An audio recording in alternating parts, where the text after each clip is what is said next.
Hey guys, hope you're having a great day. Hope everybody is staying happy, healthy, and safe.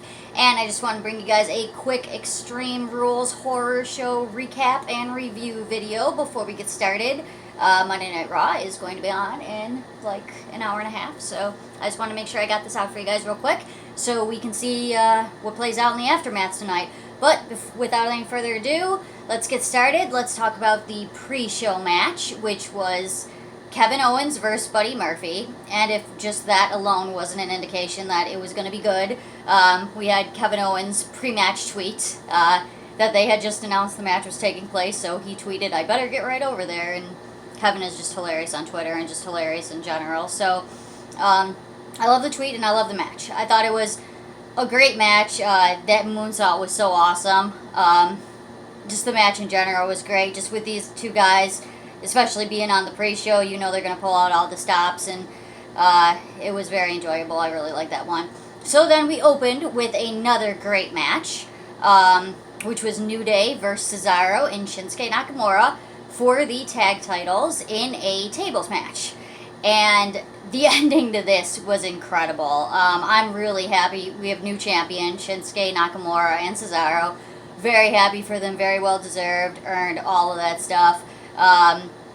And it was hard to even grasp it at the moment and celebrate because that ending spot was just so awesome. Like, wow, that was just, it leaves you breathless. And then you have to realize, oh my God, we have new tag champs and Cesaro and Shinsuke, and just so happy for them. So that's really awesome.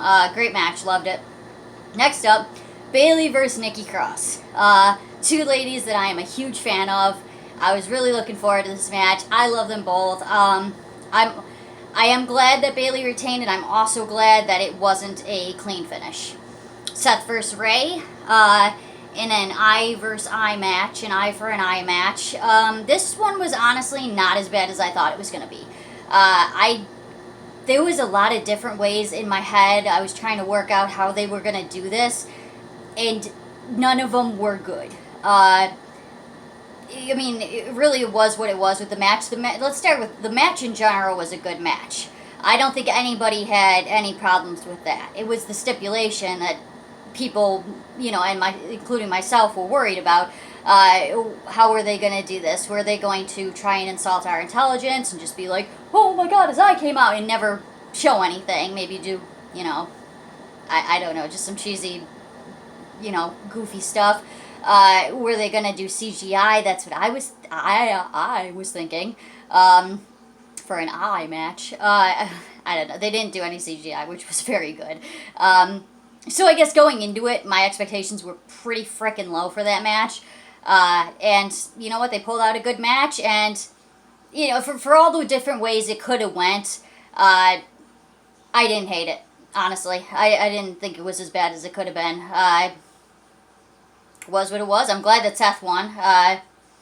So I guess but they had a great match though too. So it's just we couldn't really focus on that as much as we were just trying to focus on the stipulation, and everything was so centered around that it took away from everything else. But overall, you know what? I like I said, I didn't think it was bad. Next up is the one that I was looking forward to, but I was also worried about, because I am a humongous Sasha Banks fan. That is my favorite female wrestler in the world, has been since NXT.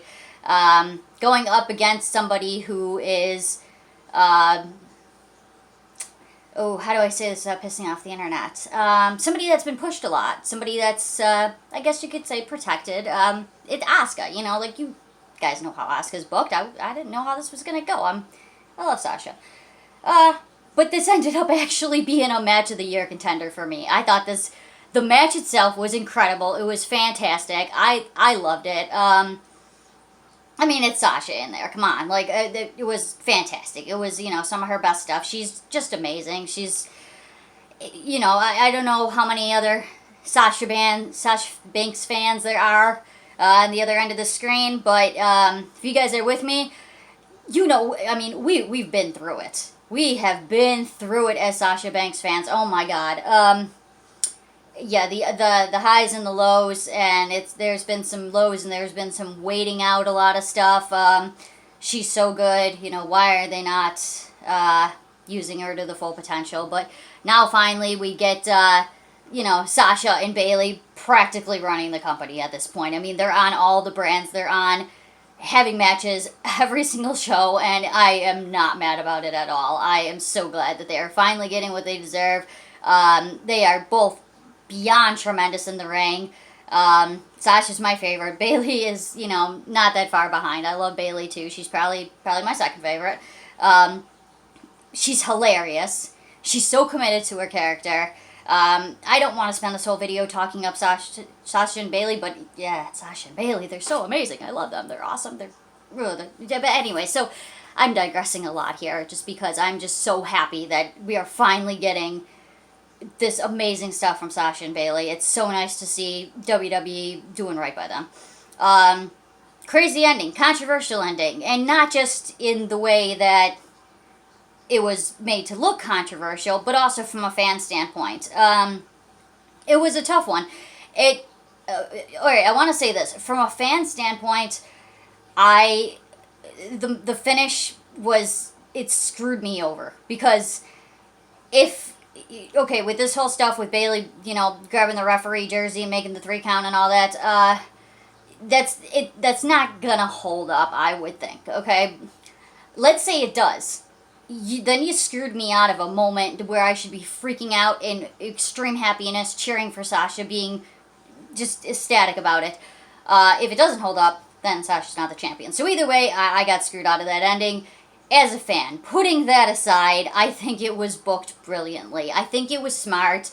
I think that it was interesting with Bayley, though, because we really seen the lengths that she would go to for Sasha. Everybody knows that they've been teasing dissension. This might, down the line, somewhere down the road. I'm hoping they're waiting on fans to come back for the split, but at some point, you know, they're probably going to break up. That's going to be a huge feud. It's going to be a amazing feud. But what they're doing right now is brilliant, though, too. But we really seen the lengths that Bayley would go. Was she going to be greedy? Was she going to be like, well, you know, I'm Bayley Dostraps, and I want to be the one, not that she would say this out loud, but in her head, when push came to shove, was she really going to go that extra mile for Sasha? And boy, did we get our answer for that. She really went all out. That finish was all over the place. I mean that in a good way. It was crazy. She pulled out all the stops. It was bonkers. So I think it was really booked smart. I enjoyed that. Besties, best friends. Love them. Love my Sasha. Love my Bayley. Great stuff. Great stuff, ladies. Drew versus Dolph. Okay, so the stipulation match on this was that the Extreme Rules would only apply for Dolph Ziggler. So the match itself was a good match. I thought it was a pretty good match. I honestly loved the whole card. I loved Extreme Rules. I you know, I thought it was a fantastic show, one of their very best of the year. But for me, if I had to pick, and there was no sleeper on this card, in my opinion, if I had to pick a least favorite match, it probably would be this one. I guess slight bit predictability, but you know, it did put the odds more in Dolph's favor, having all the stipulation go his way. So they did throw that at us. But nothing really too worthy there. Drew McIntyre is still your champion. Braun Strowman versus Bray Wyatt in a swamp match. This was pretty fun. This was interesting. The fun thing with Bray cinematic matches, and I think after this, I loved this match. If I had to choose, Firefly Funhouse is still my favorite cinematic match so far. But with that being said, those two, and not even a close call after that, can we please, going forward, leave the cinematic stuff to Bray Wyatt? He knows what he's doing. This was, you didn't know what was going to happen next. It was exciting. It was a little nerve-wracking. It gave you the element that it was going for. It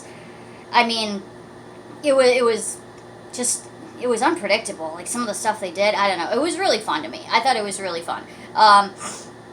They logoed us. I love the false finish. That was enjoyable. I don't know if that's ever been done on a Raw SmackDown pay-per-view. NXT does it all the time, but they logoed us on that, and I loved it because when they put that logo up, I was like, oh, it's gonna end like this, and then we got a little more, and I was okay with the actual ending.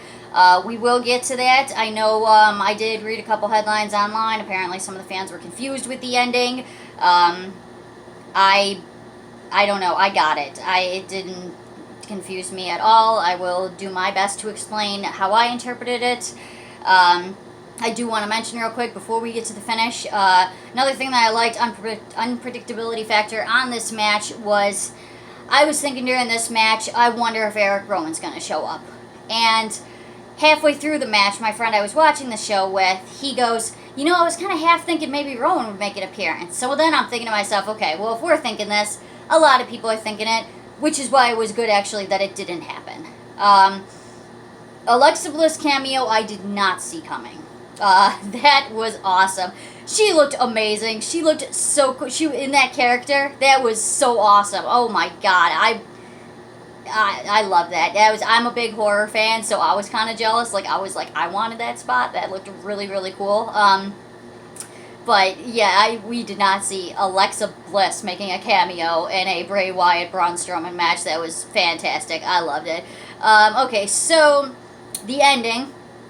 Here's like okay, so the screen goes to red. It was like a red fog and a redness. I don't know if it was like with the water or whatever, but we seen the red going on, and then the Fiend comes up, and it's Bray as the Fiend. So the Fiend is back, and I saw this as him dragging Braun Strowman down to hell. Now, the follow-up questions to that could be plentiful. So maybe that's where the confusion's coming in. I just seen online that people didn't get the finish. I didn't click on any of the articles. I didn't look into it, you know, what you guys are confused on. Maybe it's what happens next, which that more I could understand. I thought the finish was pretty clear. What happens next with Bray, the Fiend, dragging Braun Strowman to hell? Does this mean that Braun is going to be joining Bray? Does this mean he's brainwashed? Does this mean he is a reluctant servant of Bray? So we will see. We will hopefully get all those questions answered this week and more. Obviously, a cinematic match, which is really cool, and I don't mind them doing these sporadically, but it does not have your traditional 1, 2, 3 finish. So I'm going to call Bray as the victor on this. And then we'll see what happens with these guys. Certainly pretty interesting stuff in that match. Could go a lot of different ways from here on out. Is Bray going to turn, or is Braun going to turn heel? Is he going to just be under Bray's spell? What's going to happen? What's next for Braun Strowman? We will get these questions hopefully answered this week. And enjoy Raw, guys. It's going to be on in about an hour and 15 minutes, so I'm going to go upload this video. And if you enjoy this, if you like what you see, please do not forget to comment on the video. Hit that like button, hit that subscribe button, hit that notification button, hit those buttons. Okay, so have a good day. Love you guys. Stay safe. See you next time. Mwah.